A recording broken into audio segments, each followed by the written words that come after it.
여러분 강의 재밌게 들으셨나요?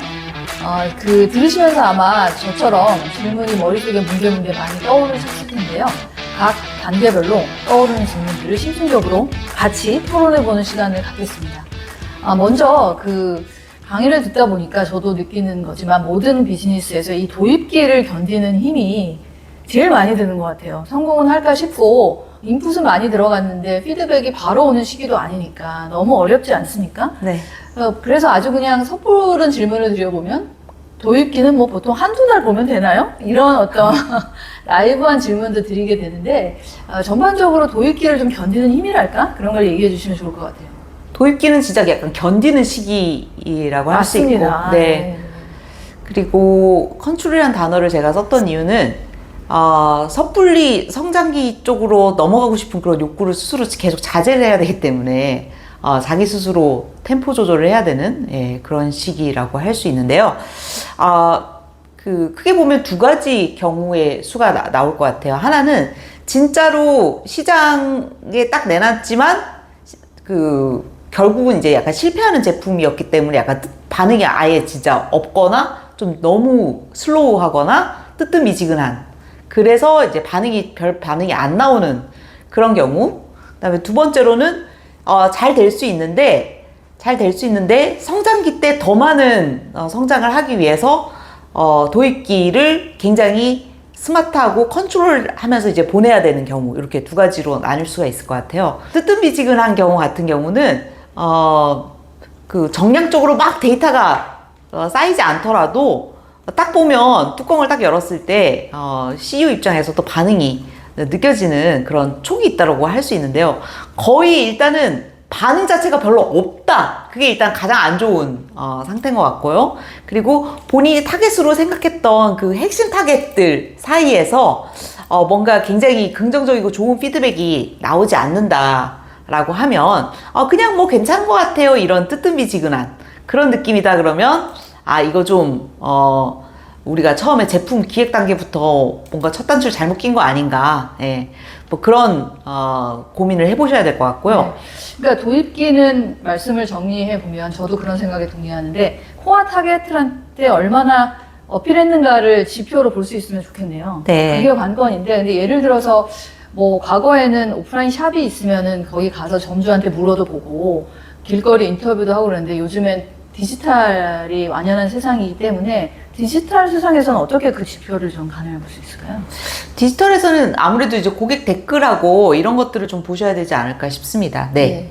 꼭 매출에 해당되지 않더라도 팔로워 수가 꾸준히 늘고 있는지, 그리고 팔로워가 남기는 댓글이나 코멘트가 우리가 겨냥하는 거랑 맞는지를 좀 가늠해 보시면 도입을 잘 보내고 있구나라는 거를 또 역으로 느끼실 수도 있을 것 같아요. 하지만 도입 시기는 상당히 어렵긴 합니다. 네. 도입은 사실은 잘 컨트롤만 하면 성장에 이제 밑받침이 된다는 말씀이잖아요. 네. 예. 그러니까 이게 약간 여기서 더 통제하고 코어한테 어태치 할수록 확대되는 시장에서도 더 강해질 수 있다. 이런 말씀이시죠? 그렇죠. 예. 네. 근데 언뜻 생각하면 초기에 막 많은 실을 뿌려서 에브리바디가 우리 걸 좋아하면 더 성장도 확 될 것 같다는 생각을 어떻게 보면 좀 할 수도 있잖아요. 네, 그렇게 생각하기가 쉽죠. 그렇죠. 네. 근데 이제 그렇게 안 되는, 지금 생각하는 로직이 이상한 거는 왜 그럴까요? 현업에서 저도 좀 많이 느꼈지만 한번 정리를 해보면 좋을 것 같아요. 많은 사람이 좋아한다고 해서 그 브랜드가 롱런할 것 같지는 않다. 특히 초기에 많은 사람들이 좋아하려고 하면 프로모션 들어가야 되고 유통 들어가야 되고 또 가격 할인 또 세게 이런 게 들어가야 되니까 코어를 오히려 좀 밀쳐내는 느낌? 그런 게 들어서 그런 걸까요? 일단 예외적으로 모든 사람한테 처음부터 다 뿌려가지고 성공하는 그런 제품들도 있는데요. 그런 제품의 특징은 다이소 같은 그런 브랜드일 경우에 가능한 것 같아요. 그러니까 진짜로 마진 얼마 안 남기고 가성비 진짜 너무 좋고 진짜 박리다배로 내가 전략적으로 하겠다. 예. 그렇게 생각하고 누가 이 제품을 쓰든 나는 상관하지 않겠다. 예. 100명이든 1000명이든 100명보다 1000명이 좋고 1000명보다 10,000명이 좋고 100만 명이 써도 좋을 것 같다. 약간 이게 처음에 굉장히 전략적으로 다이소 같은 데에서 팔 법한 그런 가성비 혹은 다이소와 비슷한 포지셔닝으로 갈 거면 그러면 처음 도입기부터 양적으로 밀면 될 것 같고요. 그게 아니라 정말 내가 그 성장기, 성숙기를 거쳐서 나만의 확고한 브랜드 이미지를 가졌으면 좋겠고, 그 어떤 차별화된 포인트를 굉장히 단단하게 브랜드화하고 싶다라는 그런 욕심이 있으시다면, 그러면 도입기를 굉장히 컨트롤해서 가야 된다라고 말씀드릴 수 있을 것 같아요. 왜냐면 요즘은 이제 특히나 우리가 차별화 포인트에 대한 동영상도 찍었지만 차별화 자체가 굉장히 어려워지고 있고, 그게 이제 꼭 그 제품 자체가 가지고 있는 특성 플러스 그 브랜드가 갖고 있는 어떤 이미지, 그 다음에 이제 그 브랜드가 지향하는 어떤 그런 가치, 이런 것들을 복합적으로 고객이 공감을 해주는 게 중요한 세상이 됐기 때문에, 그러면 이제 그 브랜드가 가진 거에 어떤 그런 거를 깊게 이해하고 공감하고, 그게 나를 위한 브랜드야, 결국은 이 브랜드는 내 거야 라고 생각해주는 고객이 많으면 많을수록, 그리고 그 고객이 그 브랜드를 키우는 굉장히 중심축이 되기 때문에, 그런 핵심 고객을 도입부에서 얼마나 내가 단단하게 만들어 구축해 가느냐 안 가느냐가 결국 성장기, 성숙기를 건강하게 갈 수 있느냐 없느냐의 중요한 발판이 된다고 생각합니다. 그래서 이제 아까 제가 그냥 던진 질문인 도입기는 얼마의 시기인가요? 라는 질문에 대해서 생각을 좀 해보면, 요즘에 특히 디지털 채널이 많기 때문에 고객이 물건을 받고 본인이 착용을 해보고 바이럴을 하고 또 주변에 보이고, 이런 시간으로 보면 요즘같이 아주 그냥 고가의 고관여 제품이 아닌 이상은 한 2달 안에 일정 부분의 본인이 비즈니스를 하시는 분들께서 타겟하는 그 시장에 정확히 갔는지 안 갔는지는 한 2달 안에는 판가름이 좀 난다고 봐도 되겠죠? 네. 예. 그래서 그 2달을 어떻게 보느냐가 그 뒤에 브랜드의 인생을 좌우한다, 이런 얘기를 생각하면 될 것 같습니다.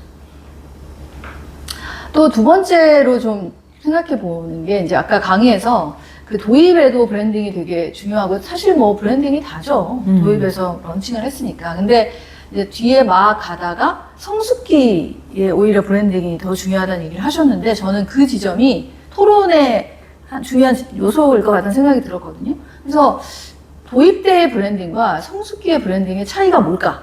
이 질문을 이제 러프하게 먼저 얘기를 좀 해주시면 그 강의를 다시 리마인드 하는데도 도움이 될 것 같습니다. 도입기에도 브랜딩이 중요하고 성숙기에도 브랜딩이 중요하고 모든 단계에서 브랜딩이 다 중요하다, 이렇게 쉽게 말할 수 있지만, 실제로는 이제 브랜딩을 어떻게 운영하는 게 각 단계별로 맞냐를 좀 디테일하게 들어가면 좀 역점을 두어야 될 부분이 좀 달라지긴 하는 것 같아요. 그래서 예를 들어 성숙기 같은 경우는 일단은 매출이 안정적으로 나오는 시기이기 때문에 브랜드가 쉽게 강화되기 쉽다. 예, 그게 좀 크게 빠질 수 있는 함정인데, 왜냐면 이제 매출이 나오니까 이게 브랜드도 건강하다라고 착각을 하기가 쉬운데, 사실은 성숙기 때 어떻게 보내느냐에 따라서 제가 강의에서도 말씀드렸듯이 세태기로 빨리 들어가느냐, 아니면 세태기로 안 넘어가고 성숙기가 계속 유지되느냐, 그거에 이제 관건이 되거든요. 그리고 실제로 이제 성숙기가 오래 유지되는 게 결국은 건강한 비즈니스의 모습인데, 왜냐면 세태기로 들어가서 그 다음에 죽어가는 브랜드를 다시 되살리는 노력을 하는 건 사실은 굉장히 많은 노력이 들어가고, 또 성공을 개런티 하지도 않거든요. 그러니까 결국은 내가 지금 성숙기에 있다라고 하면 이거를 그냥 그동안 너무 고생했고 성숙기에 내가 왔구나라고 즐기기보다는 이 성숙기를 어떻게 전략적으로 잘 유지할 거냐가 결국은 관건이 되기 때문에. 네, 도입시 브랜딩에서는 이제 저희가 비즈니스를 해봤을 때는 그 브랜딩은 정말 우리의 코어가 뭔지를 되게 단단하게 다지는 브랜딩. 그러니까 격가지라기보다는 우리가 어떤 이야기를 하고 싶어라고 하는 거를 되게 굳건히 하는 코어 브랜딩 쪽이 좀 센 것 같다고 보면은, 성숙기 브랜딩은 이 코어에 대해서는 시장이 어느 정도 이해를 하고 있다라고 보고, 좀 풍부한 다양성을 이야기하는 브랜딩?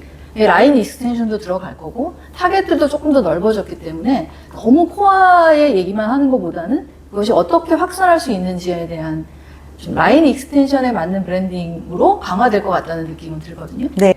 자, 성숙기에서 잘 나가다가 삐끗해가지고 세태기로 넘어가는 브랜드들이 갖고 있는 공통적인 특징이 뭔지를 우리가 생각해 보면 될 것 같아요. 근데 사실 이제 이 세태기로 가는 게 갖느냐 마느냐가 어려운 게 그러다가 또 부활하는 브랜드들도 가끔 있어서 시점별로 다른 거죠. 예를 들어 그 패션 브랜드의 하나인 코치는 제가 대표님하고 이런 얘기를 한 2, 3년 전에만 나눴어도 쇠퇴기로 접어든 브랜드의 대표 주자라고 얘기를 할 텐데 지금은 또 갑자기 살아났죠? 부활했죠? 네, 네. 그러니까 이게 그 쇠퇴기를 지나더라도 어떻게 또 재정비하느냐 뒤에 얘기하겠지만 따라서 또 시장이 달라지는 재밌는 포기하지 마십시오. 네. 네, 그런 게 있는 것 같아요. 말씀하셨으니까 코치를 예를 들어서 조금 더 얘기를 풀어보면 좋을 것 같은데요.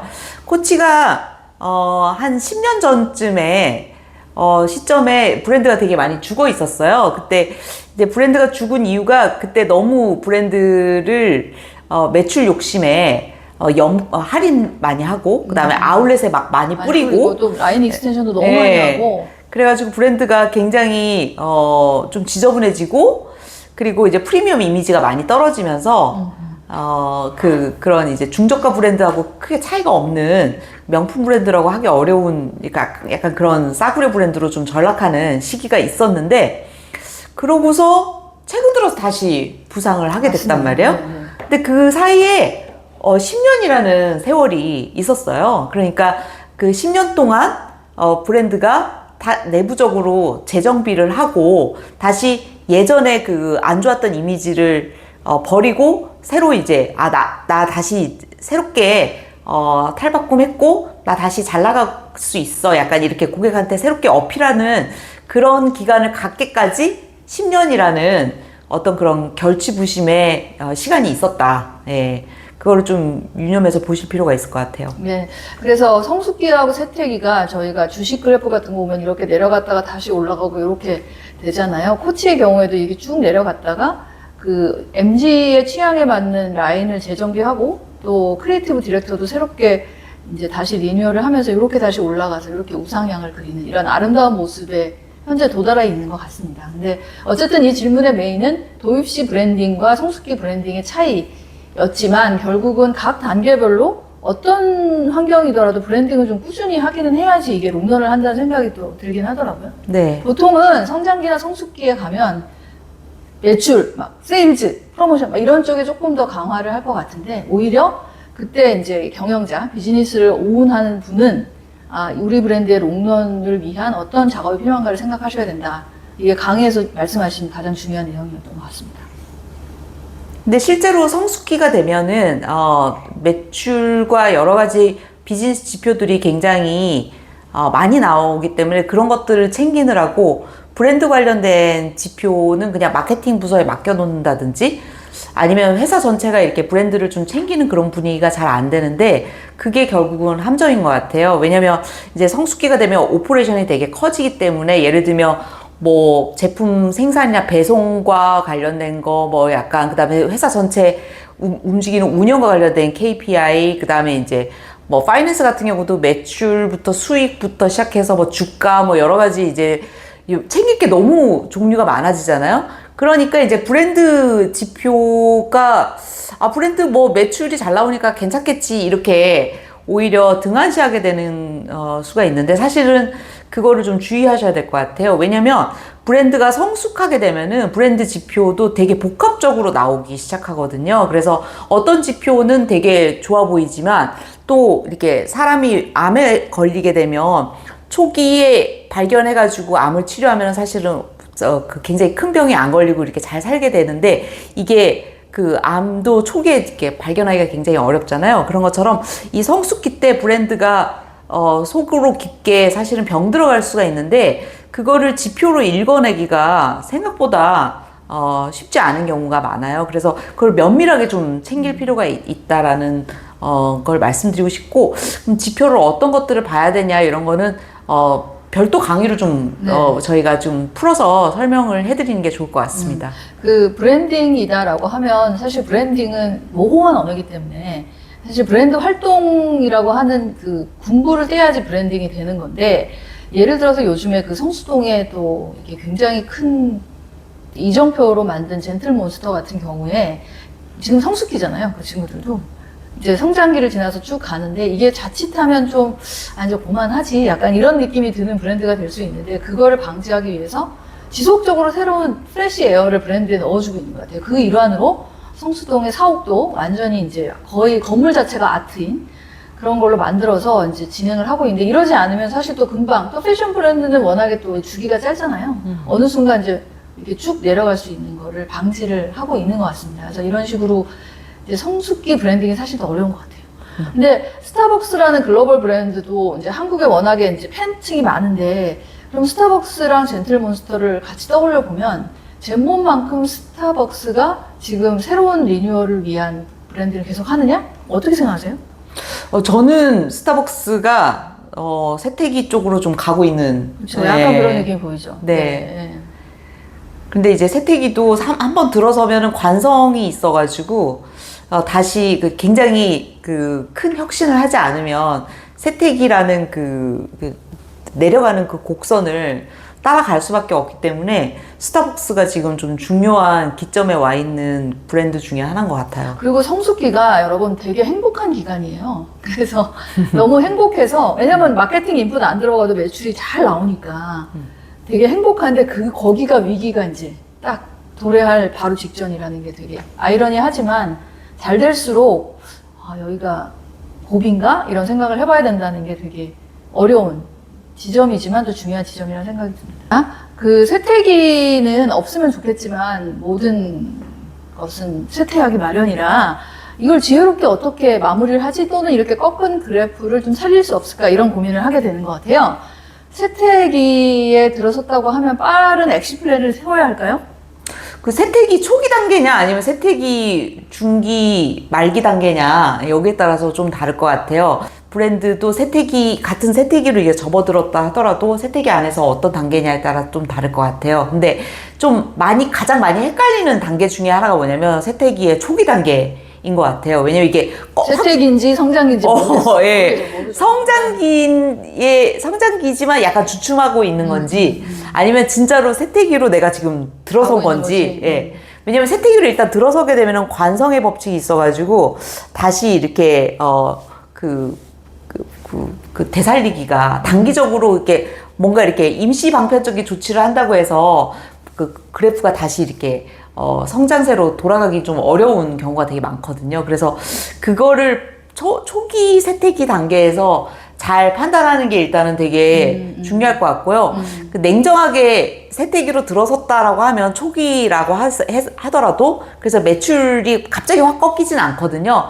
그 상태는 아니지만 브랜드적으로 봤을 때는 상당히 노후화가 진행되고 있기 때문에 세태기에는 브랜드 지표를 봐야 되겠네요. 네, 그렇기 때문에 오히려 세태기 초기 단계에 과감하게 브랜드를 확 뒤집어 엎는 리뉴얼을 과감하게 빨리 하는 게 오히려 세태기를 늦추는 굉장히 중요한 방법이 될 수 있을 것 같아요. 그 세태기에서 브랜드 지표를 보라고 말씀하셨을 때 인지도 같은 거를 말씀드린 건 아니고, 연상, 그 다음에 아까 말씀드린 탑 오브 마인드류의 이 전체 카테고리에서 내가 점유하고 있는 위치. 그러니까 브랜드 인지는 웬간할 거거든요. 특히 비보조나 보조는 잘 나올 텐데, 그거보다는 코어 타겟한테 원래 우리가 전하려고 했었던 이미지가 지속적으로 살아있냐, 이런 브랜드 지표도 되게 심층적으로 보셔야 될 것 같아요. 안 그러면 그냥 또 마음이 편해지거든요. 아직 브랜드 인지도 뭐 98% 나오고 괜찮네. 근데 그렇지만 코어 마음속에서 이렇게 떠나는 그런 현상이 벌어질 수 있습니다.